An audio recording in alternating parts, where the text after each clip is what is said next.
గత 20 ఏళ్లుగా ఎల్లారెడ్డి మున్సిపాలిటీ 8వ వార్డు మరియు 9వ వార్డు మధ్య గల మట్టి రోడ్డు వల్ల ప్రజలు అనేక ఇబ్బందులు ఎదుర్కొన్నారు.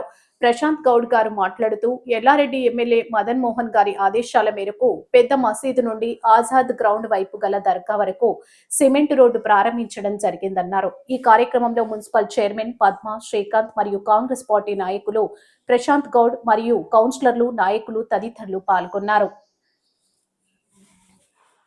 అందరం రావడం జరిగింది.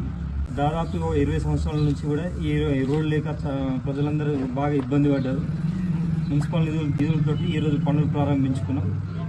ఇక్కడి నుంచి మొదలు పెడితే మా పెద్ద మసీద్ నుంచి దర్గా వరకు ఈ రోడ్డు శాంక్షన్ అవ్వడం జరిగింది. దాదాపు 50 లక్షల నిధులతో ఈరోజు ఈ రోడ్డు ప్రారంభించుకోవడం జరిగింది.